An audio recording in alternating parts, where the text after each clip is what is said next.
Hey guys, as promised, I'm back with another video on my 99 Dodge Ram 1500. It's the sport model. This one has the 5.9 liter engine. It's the big one. So, really crappy gas mileage. In the last video, we replaced the track bar, and that, I mean, I knew I had other issues, but it really emphasized those other issues. I was wandering all over the road with the looseness in the steering wheel. So I'm basically doing tie rod ends, inner, outer. My pitman arm is actually good, so I'm not doing anything with that. But I've gotten all of the joints apart.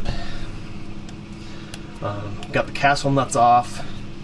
Oh, I've got one more to take off the bottom of the pitman arm back there. I can see that. But I'm ready to just start taking it apart and let the whole thing drop out. I'm leaving it all together in one piece, and then I'll take it over to my workbench over here, and I'll reassemble that here on the bench so that it matches, and we'll just go up into place, and I can just drive the nuts on. And I took the wheels off, but you don't have to take the wheels off. I did that so that I could show you a little easier, and it just makes easier access. And while I have the wheels off, I'll just rotate my tires because I haven't done that in a while. But let's get that thing out, put it on the workbench, match it all up, build it, and then put it back in. Shouldn't take very long, but let's get after it.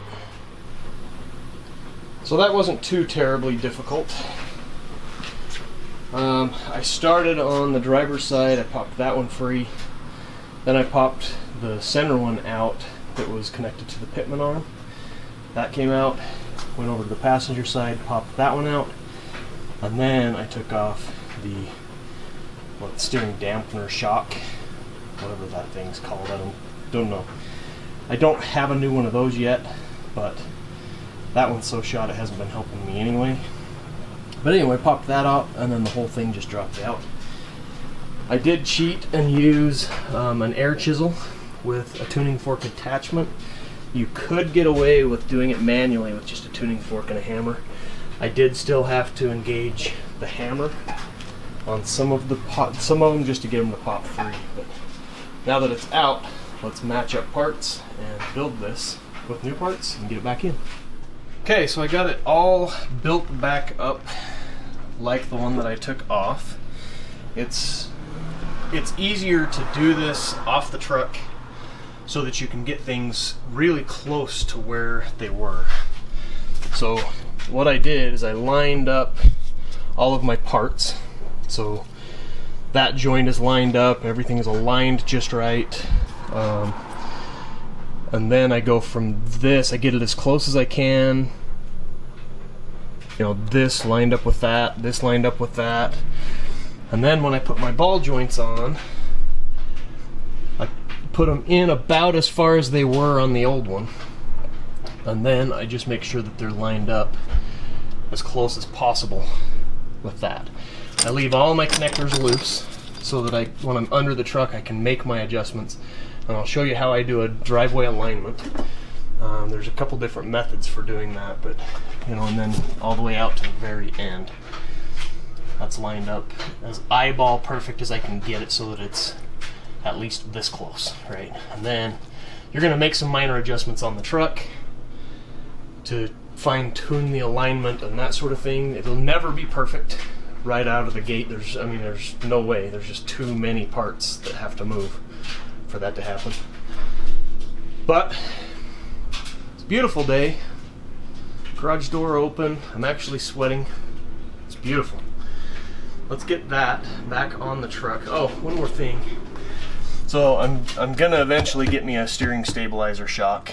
So I need to get that mounting bracket off of there and save that hardware before I chuck that.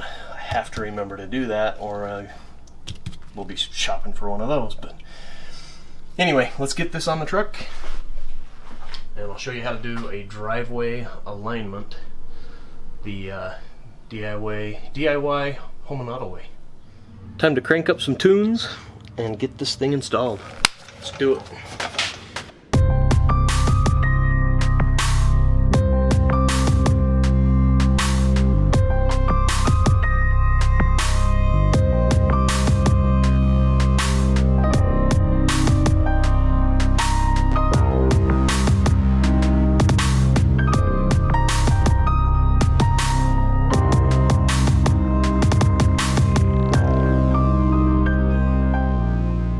tried to get some video from down below, but the lighting is just awful. Can't get good shots. So got all the castle nuts back on and all of the cotter pins back in place. I still need to grease the fittings. Once I grease all the fittings, then I'll put the tires back on, and then we'll look at how awful the alignment is. I'm pretty sure it's way off. I just have a gut feeling this is going to take a while. But let's get this thing greased up, wheels on, and see what we got to deal with.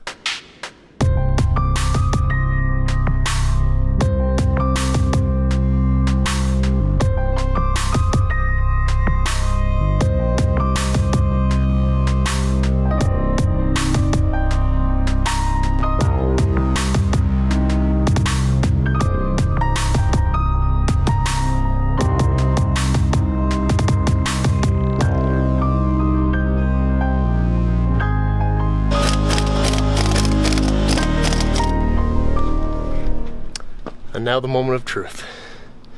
All the parts are back on and tight, except for those adjusting sleeves that we're going to have to use to adjust the alignment. So steering wheel is half a turn to the left.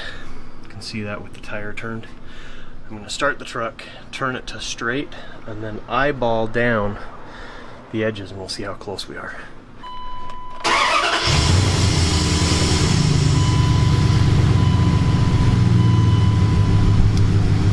So steering wheel is straight. Steering wheel is straight. Ooh, and that tire is not close. I can tell that already.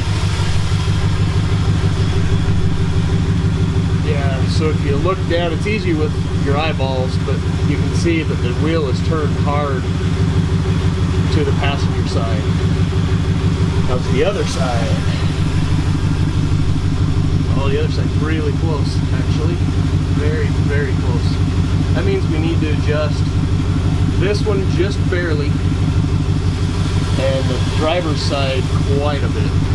That's actually really close. I'm actually very, very surprised. It's off a little bit. I got to adjust it. Anyway, make your adjustments and tighten everything down. Take it for a spin. Make more adjustments if you need to. But that's actually pretty close. Kind of impressed with myself on the one tire. The other one I got some work to do, but if you turn the truck off, then the power steering isn't assisting when you're moving things, and the steering wheel should stay in the straight position, and that'll help you with this alignment. But let's make some adjustments and then we'll test it again. Steering wheel is still straight as can be, and if we look down the driver's side tire now, this is a lot easier. You just close one eye and look down like you're eyeballing down a 2x4 or something, right? You're trying to see if it's straight. And you're lining up the front side of this tire, the back side of this tire, with both the front and back of the back tire. And that is really, really close. And then this one, same thing. Just close an eye, look down it, and look at how much closer that is than where it was. Now, one more word of caution. I'm still on jack stands. When I set this down, it's going to settle a little bit. So I haven't tightened the retaining sleeves yet. I'm going to set it down on the ground, clean up all my stuff obviously. Set it down on the ground and then kind of work the steering wheel back and forth a little bit to let things settle. And then eyeball down again on both sides. If at that point it's straight, I'm going to tighten those sleeves, take it for a spin, see how she handles. See if we've solved my wandering steering issue. Here's hoping. So that job is done. What? I said boom bam. Boom bam is right. I forgot to mention that in order to adjust your sleeves, I was using just a regular old pipe wrench. Set it loosely and don't really crank on it and just be as gentle as you can, but that's how I was adjusting the alignment sleeves. Once they're dialed in, tighten those bolts down on that sleeve and you're good to go. One note of caution, this does not replace like a laser alignment. I'm still going to take my truck in and get it aligned. It's close, but it's not ideal, it's not perfect by any means, but it is pretty good. But I'll have listed down below all of the parts that you need to do this job, all the parts that I used for this job. They are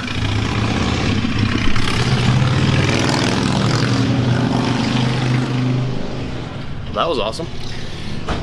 There are links to Amazon. I'm an Amazon affiliate, so using those links to make a purchase just helps me and my channel. So Amazon gives me a little bit of a kickback just to say thank you for sending them business. So, but this is Troy with DIY Home and Auto with my 99 Dodge Ram 1500. I keep pointing at it like you guys can see it. It's hiding out there. Anyway, this is Troy with DIY Home and Auto. Checking out.